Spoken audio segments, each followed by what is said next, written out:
During the ancient era in Israel, when the nation was under the leadership of judges, the people experienced a recurring pattern. They alternated between faithful obedience to God, falling into sin, enduring oppression by their adversaries, and pleading for rescue. The book of Judges describes this as a chaotic and unsettled time, characterized by constant instability and numerous hardships. As noted in Judges 6:1, the Israelites did evil in the eyes of the Lord, and for 7 years he gave them into the hands of the Midianites. The oppression inflicted by the Midianites was particularly harsh and merciless. Like a devastating swarm of locusts, the Midianites swept over the land of Israel, leaving destruction in their wake by ravaging the crops and seizing livestock. The people of God, who had once thrived in abundance, were now forced to hide in caves and mountain strongholds, gripped by fear for their survival and daily provisions. Amid this turmoil, we encounter Gideon, a seemingly unremarkable young man who was in fact chosen for an extraordinary task. The scene is vividly set in Judges 6:11. The angel of the Lord came and sat down under the oak in Ophrah that belonged to Joash the Abiezrite, where his son Gideon was threshing wheat in a winepress to keep it from the Midianites. Picture the moment. Gideon hunched over in a space designed for pressing wine, frantically working to preserve a small amount of wheat so his family could have enough to endure. A thick cloud of fear and uncertainty permeated the atmosphere, pressing down on everything. In this seemingly fragile moment, something extraordinary and unexpected took place. As recorded in Judges 6:12, the angel of the Lord appeared to Gideon. He said, "The Lord is with you, mighty warrior." Mighty warrior. Gideon likely glanced around in confusion, convinced the angel must have been addressing someone else entirely.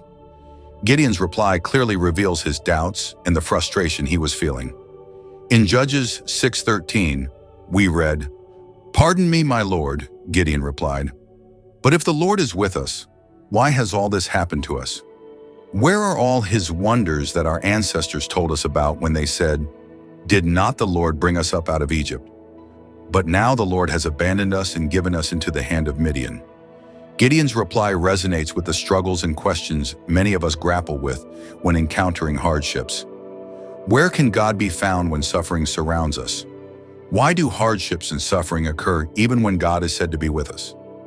Yet the angel of the Lord was not there to engage in theological discussions.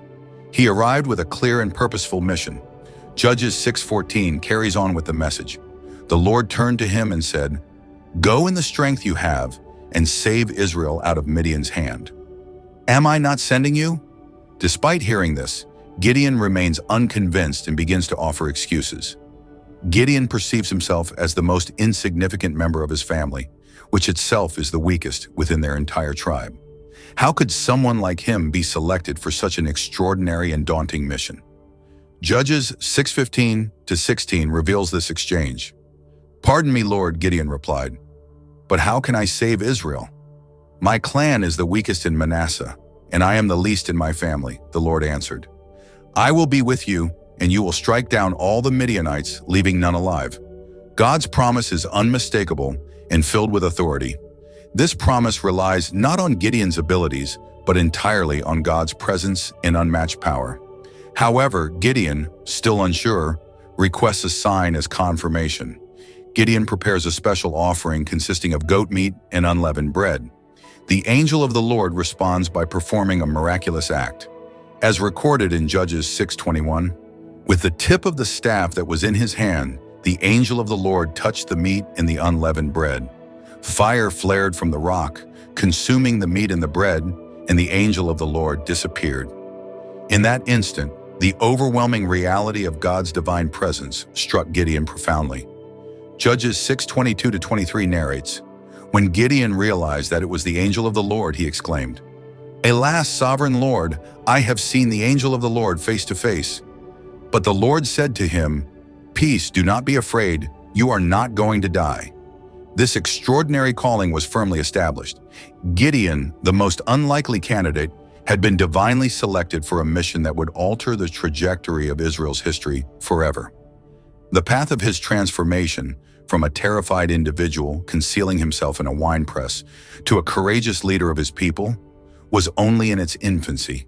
Gideon constructed an altar in that very place and named it "The Lord is Peace." That location in Ophrah, once marked by fear and desperation, was transformed into a lasting monument to the life-changing meeting between an all-powerful God and a humble, ordinary man. Though God's call to Gideon was unmistakable, the young man continued to wrestle with his doubts and feelings of inadequacy. Even after erecting an altar and naming it "The Lord is Peace," Gideon still sought further confirmation before taking on the responsibility of leading Israel against the Midianites. The story proceeds in Judges 6:36-37. Gideon said to God, "If you will save Israel by my hand, as you have promised, look, I will place a wool fleece on the threshing floor. If there is dew only on the fleece, and all the ground is dry, then I will know that you will save Israel by my hand, as you said." Gideon's plea demonstrates his ongoing doubts and need for reassurance. He longed for a visible, tangible sign that would unequivocally confirm God's will. This reflects a common human tendency to look for solid, physical proof, even when confronted with direct assurances from God. The events that followed were remarkable, as described in Judges 6:38. And that is what happened. Gideon rose early the next morning. He squeezed the fleece and wrung out the dew, a bowl full of water. Picture the moment. Gideon rising at dawn, his heart pounding as he moved toward the fleece. As he lifted it, the heavy weight of the water was undeniable. His hands shook with awe as he wrung the fleece, producing enough water to fill an entire bowl. The ground surrounding it was utterly dry, an unmistakable and miraculous sign. Yet the narrative continues beyond this point. Gideon, still wrestling with doubts, dares to make an even more audacious request. Judges 6:39-40 recounts, "Then Gideon said to God, 'Do not be angry with me. Let me make just one more request. Allow me one more test with the fleece, but this time make the fleece dry and let the ground be covered with dew.' That night God did so, only the fleece was dry. All the ground was covered with dew." This second trial entirely reversed the conditions of the first test. Gideon now requested the fleece to remain dry, while the surrounding ground became saturated with dew. Such a request contradicted natural laws, as fleece ordinarily absorbs moisture from the atmosphere. God's willingness to fulfill this second test reveals his immense patience and profound understanding of Gideon's wavering faith. This moment stands as a powerful testament to how God graciously accommodates human frailty, offering the reassurances needed to fulfill his purposes. These remarkable events carry deep spiritual significance. The fleece itself, made from sheep's wool, may symbolize the nation of Israel, often referred to as God's flock. During the first test, the fleece being wet amidst a dry landscape could symbolize God's special blessing upon his people in a spiritually barren world. Conversely, in the second test, the dry fleece surrounded by dewy ground might signify how God would use Israel to extend blessings to the surrounding nations. Beyond their symbolic meaning, these tests highlight Gideon's slow but steady transformation from a fearful man hiding in a winepress. Now Gideon engaged directly with God, wrestling with the terms of his emerging faith and leadership role. It's crucial to recognize that while God responded to Gideon's requests, relying on signs is not presented in Scripture as the highest expression of faith. Throughout the Bible, we are frequently called to place unwavering trust in God's word without seeking extraordinary signs as validation. Yet in this pivotal period of Israel's history, God graciously chose to bolster Gideon's faltering faith with visible and tangible confirmations. The events surrounding the fleece signify a crucial turning point in Gideon's story. Gideon's lingering doubts were dispelled, and his faith grew stronger. With newfound confidence, Gideon stood prepared to lead Israel against their oppressors. The man who once deemed himself the least in his household was on the verge of becoming one of Israel's most notable judges. The account of the fleece imparts several valuable lessons. First, it underscores God's extraordinary patience with our doubts and his readiness to provide the assurances we need to carry out his will. Second, it reveals that faith frequently matures incrementally through real, tangible encounters with God. And third, it affirms that when God assigns us a mission, he also provides the confidence and resources required to see it through. As the morning sun dried the dew, Gideon rose with renewed strength and purpose. His lingering insecurities dissipated like the evaporating dew, replaced by an unshakable resolve. The warrior God had envisioned from the very start was now coming into full view. Armed with divine confirmation, Gideon prepared for the next chapter of his journey. An army needed to be assembled, and a momentous battle was drawing near. The man who had tested God through the fleece was about to face a trial of his faith and courage in the furnace of battle. Strengthened by the miraculous signs of the fleece, Gideon stood prepared to lead Israel into battle against the Midianites. The divine call resonated within him, and the moment to act had finally arrived. The story moves to a pivotal juncture in Israel's history, where human reasoning was about to be upended by the wisdom of God. Judges 7:1 sets the stage. Jerubbaal, that is, Gideon, and all the people who were with him rose early and camped beside the spring of Harod. The camp of Midian was north of them, in the valley near Mount Moreh. Gideon, now bearing the name Jerubbaal, let Baal contend, had taken a stand against idolatry. Following his bold act of demolishing Baal's altar, Gideon had amassed a substantial army. Scripture provides insight into the sheer size of the force Gideon assembled. Judges 7:4 recounts, "This declaration indicates that the army was stationed on Mount Gilead, poised for the impending battle. The reaction of the soldiers to this announcement was nothing short of startling. As the verse continues, 22,000 soldiers departed, leaving only 10,000 behind. Picture the moment. Over 2/3 of Gideon's army walked away, reducing his force to just a third of its initial size. For any commander, watching 22,000 troops leave on the brink of a vital confrontation would be utterly disheartening. Yet God's plan was entirely different. Rather than mourning the departure of thousands of soldiers, God astonishes Gideon with an unexpected proclamation. Judges 7:4 recounts, "But the Lord said to Gideon, 'There are still too many men. Take them down to the water, and I will separate them for you. If I say this one shall go with you, he shall go. But if I say this one shall not go with you, he shall not go.'" This command defies conventional military strategy. The Midianites, along with their allies, represented an overwhelming and fearsome enemy. Judges 7:12 portrays the Midianites vividly. The Amalekites and all the other eastern peoples had settled in the valley. They were numerous as locusts. Their camels could no more be counted than the sand on the seashore. Confronted by such an immense foe, the logical approach would be to muster every available soldier. But God's strategy was entirely unconventional. Obediently, Gideon leads the remaining 10,000 men to the water as instructed. What follows is a unique divine selection process based on an unexpected criterion. Judges 7:5-7 recounts, "Gideon took the men down to the water, and the Lord told him, 'Separate those who lap the water with their tongues as a dog laps from those who kneel down to drink.' 300 men lapped with their hands to their mouths. All the rest knelt down to drink. The Lord said to Gideon with the 300 men that lapped, 'I will save you and give the Midianites into your hands. Let all the others go home.'" This unusual test reduced Gideon's army from 32,000 to a mere 300 men, a staggering decrease of over 99%. To grasp the magnitude of this reduction, consider a modern army of 100,000 being pared down to only 937 soldiers. From a human perspective, this would seem like sheer folly and a guarantee of military defeat.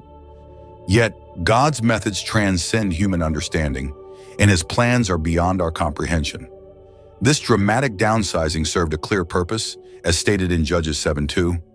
"You have too many men for me to deliver Midian into their hands, in order that Israel may not boast against me that her own strength has saved her."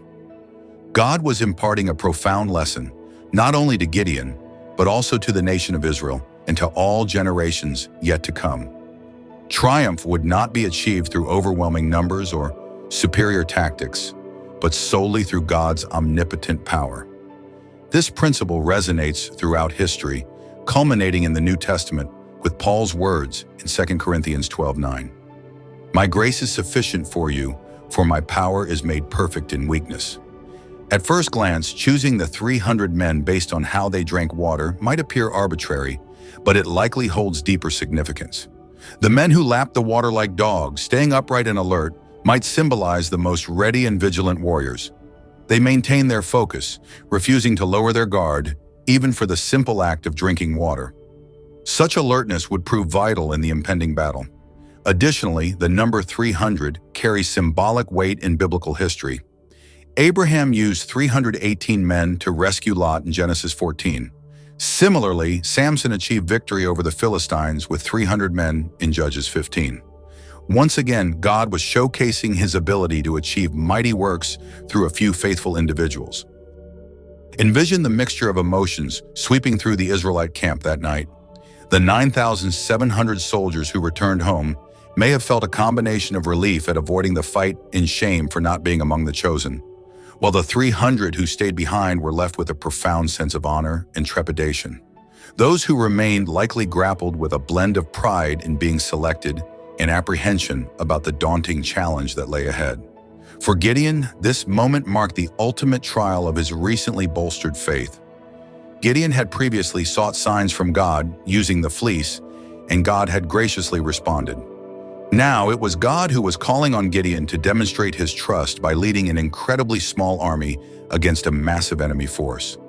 The drastic downsizing of Gideon's army imparts timeless lessons about the essence of faith, trust in God, and the boundless power of divine intervention. It serves as a reminder that God requires neither vast numbers nor extensive resources to fulfill his sovereign plans. More often than not, God selects the small, the weak, and the seemingly unlikely to manifest his power and ensure that all the glory is directed to him. This account challenges us to place our trust in God, even when the situation appears utterly insurmountable. How often do we find ourselves feeling unqualified or unequipped for the missions that God calls us to undertake? The story of Gideon reassures us that it is in those very moments of inadequacy that God's power can shine the brightest. As the 300 chosen men readied themselves for battle, sharpening their weapons and securing their armor, a palpable sense of anticipation filled the camp. They were keenly aware that they stood on the brink of witnessing something miraculous. The God who had deliberately reduced their numbers undoubtedly had a grand plan for their triumph. As night descended over the Israelite camp, the air grew tense with expectation. In the valley below, the flickering campfires of the vast Midianite army served as a stark reminder to Gideon and his men of the daunting challenge they faced. Yet, with God's intervention, the impossible was on the verge of becoming a reality. One of Israel's most pivotal battles was about to unfold, not with the thunderous march of thousands, but through the steadfast faith of just 300 men. With just 300 soldiers pitted against an enemy as numerous as a swarm of locusts, Gideon faced what seemed to be an utterly hopeless situation. Yet in his boundless wisdom, God had devised a remarkable strategy to secure victory for Israel. The night leading up to the battle was a critical turning point. Acknowledging Gideon's understandable fear, God extended a unique opportunity to bolster his confidence and faith. Judges 7:9-11 records. That night the Lord said to Gideon, "Get up and go down to the camp, for I'm giving it into your hands. If you are afraid to attack, go down to the camp with your servant Pur and listen to what they are saying. Afterwards, you will be encouraged to attack the camp." This divine directive illustrates God's deep awareness of human vulnerabilities and his readiness to fortify his servants when they need it most. In obedience, Gideon ventured into the enemy's camp with his servant Purah by his side. What unfolded next was a remarkable demonstration of divine providence. Judges 7:13-14 paints the scene vividly. Gideon arrived just as a man was telling his friend, "About a dream I had a dream," he was saying. A round loaf of barley bread came tumbling into the Midianite camp. It struck the tent with such force that the tent overturned and collapsed. His friend responded, "This can be nothing other than the sword of Gideon, son of Joash the Israelite. God has given the Midianites and the whole camp into his hands." This dream, along with its vivid interpretation, was precisely the confirmation Gideon needed to restore his confidence and resolve. The humble barley loaf, a staple food for the poorer Israelites, symbolized Gideon's seemingly insignificant yet divinely chosen army. The collapsing tent was a clear representation of the impending downfall of the Midianites at Gideon's hands.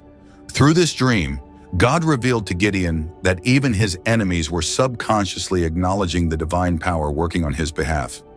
Empowered by this encounter, Gideon returned to his camp, filled with renewed determination to lead his small band of warriors.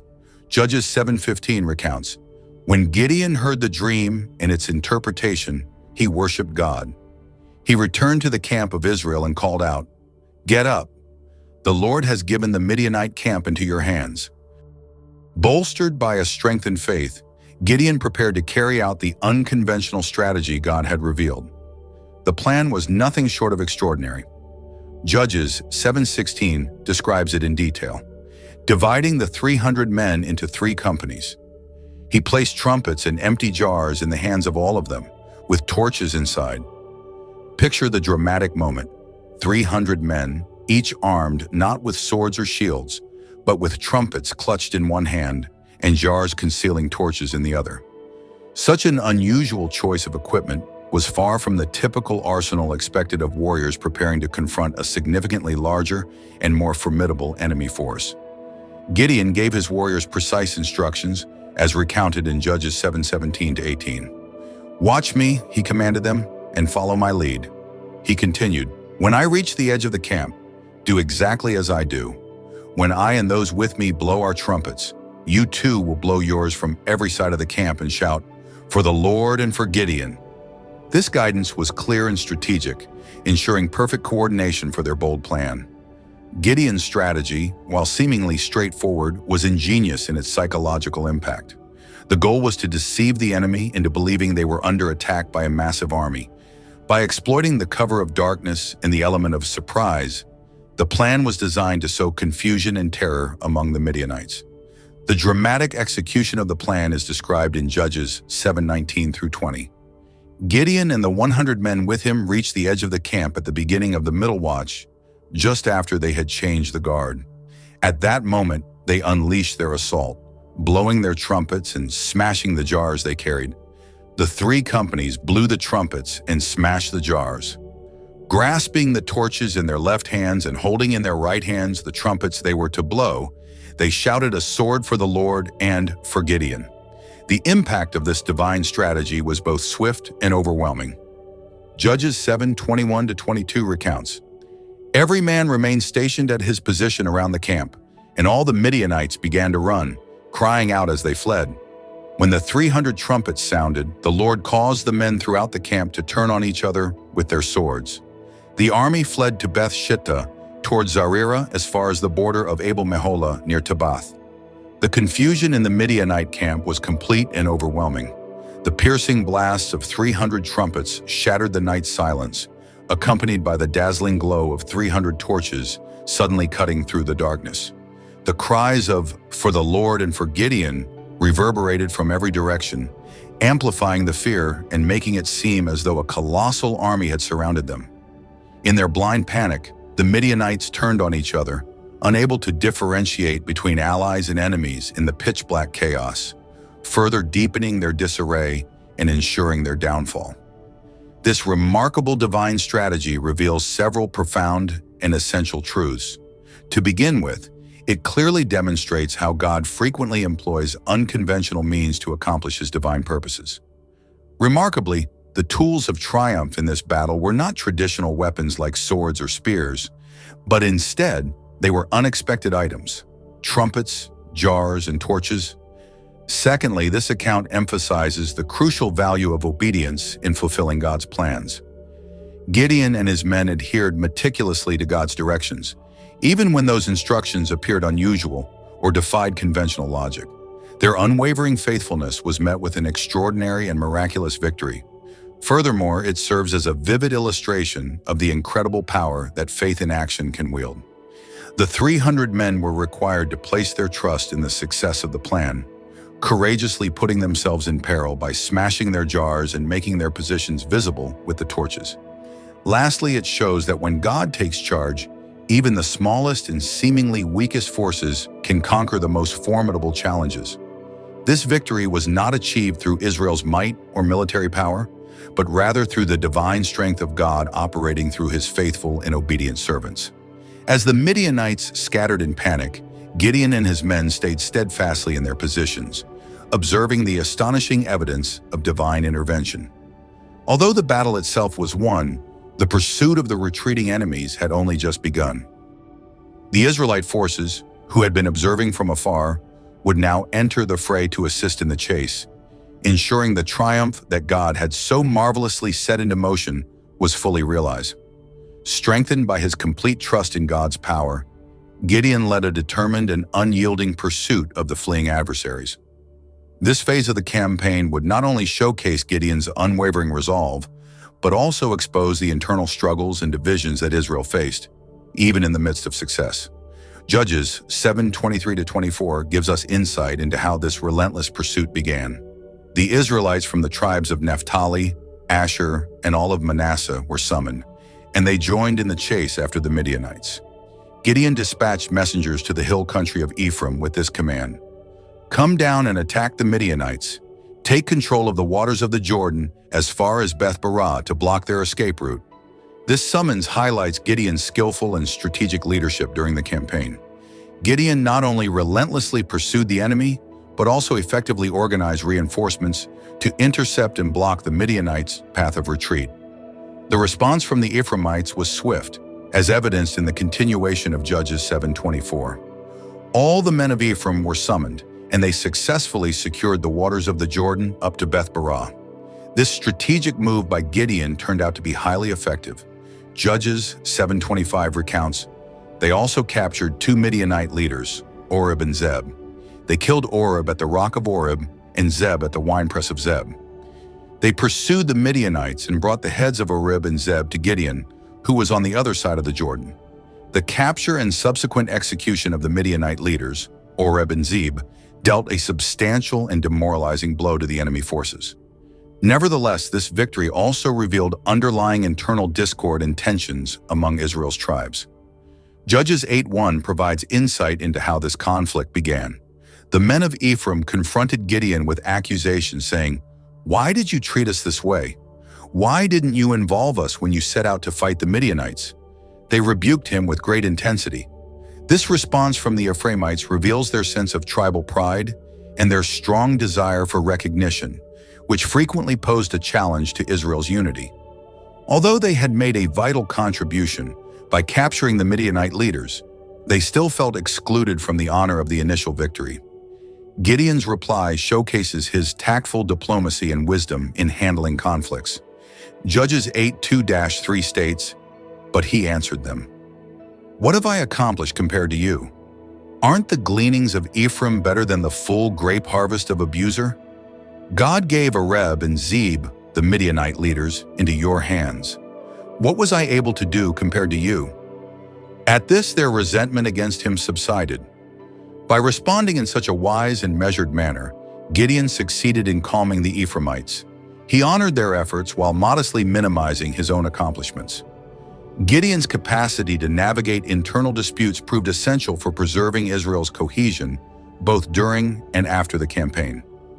While resolving these tensions, Gideon and his men pressed on with their pursuit of the Midianite kings. Judges 8:4-5 offers a vivid glimpse into the relentless nature of this chase. Gideon and his 300 men, exhausted yet still pursuing the enemy, came to the Jordan and crossed it. He said to the men of Succoth, "Give some bread to my troops. They are worn out, and I'm still pursuing Zebah and Zalmunna, the kings of Midian." Gideon's plea underscores the unwavering determination of his small band of warriors and the immense challenges they endured during their mission. Despite being utterly fatigued, they pressed on with the chase, displaying extraordinary commitment to their divine calling. The reaction from the men of Succoth, however, was unexpectedly dismissive and uncooperative. As recorded in Judges 8:6, the officials of Succoth retorted, "Are Zebah and Zalmunna already in your hands that we should give bread to your troops?" This refusal not only highlighted a lack of unity and cooperation, but also revealed a striking absence of faith in Gideon's capacity to accomplish the task at hand. Gideon's reply was both severe and prophetic in nature. Judges 8:7 tells us the following: "Then Gideon said, 'Very well, When the Lord has given Zebah and Zalmunna into my hands, I will tear your flesh with desert thorns and briars." Gideon encountered a similar response when he approached the people of Penuel, as documented in Judges 8:8-9. From there, he went up to Penuel and made the same request. But they answered as the men of Succoth had. So he said to the men of Penuel, "When I return victorious, I will tear down this tower." These exchanges shed light on the intricate political and social challenges that Gideon was forced to confront while carrying out his military campaign. Not everyone in Israel stood in solidarity with his mission. In fact, certain groups displayed outright hostility or deep-seated skepticism. Despite facing these discouraging setbacks, Gideon and his men pressed on with unwavering determination in their pursuit. The results of this relentless pursuit are outlined in Judges 8:10-12. Now Zebah and Zalmunna were in Carco with a force of about 15,000 men. All that remained of the armies of the eastern peoples, 120,000 swordsmen, had fallen. Gideon made a surprise attack against the army by the route of the nomads east of Nobah and Yogbihar, and he routed the army. Zebah and Zalmunna, the two Midianite kings, fled, but he pursued them and captured them, routing the entire army. Capturing these two Midianite kings effectively brought the Midianite threat to an end. However, Gideon still had unresolved matters to address with those who had refused to assist him in his efforts. Judges 8:13-17 details how Gideon carried out the promises he had made to the people of Succoth and Penuel. Gideon, son of Joash, returned from the battle by the pass of Heres. He captured a young man of Succoth and interrogated him, and the young man wrote down for him the names of the 77 authorities of Succoth, the leaders of the city. Then Gideon went to the men of Succoth and said, "Here are Zebah and Zalmunna, concerning whom you taunted me, saying, 'Have you already captured Zebah and Zalmunna? Why should we give bread to your weary men?'" So he took the leaders of the city and punished them with the thorns and briars of the wilderness. He also tore down the tower of Penuel and killed the men of the city. These actions by Gideon, though they might appear harsh when viewed from a modern perspective, illustrate his commitment to keeping his word and solidifying his role as the leader of Israel.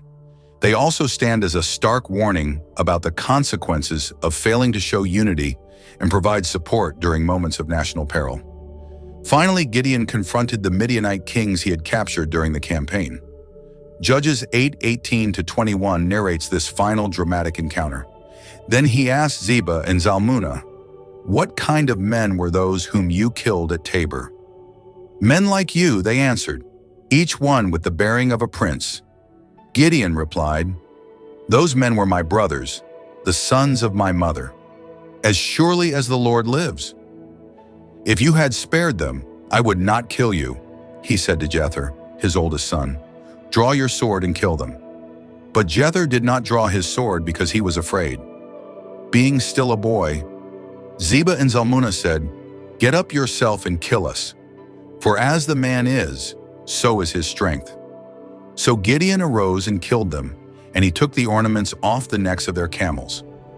This climactic episode of the pursuit reveals several important aspects of Gideon's personality and leadership. His determination to exact vengeance for his brothers showcases his deep commitment to justice and his unwavering loyalty to his family. The reluctance of his young son Jether, coupled with Gideon's decisive action, further underscores his strength and resolve as a leader.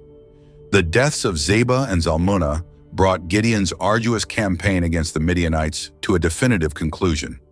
Israel was finally liberated from the oppressive control of the Midianites, and Gideon rose to prominence as a strong and highly respected leader among his people.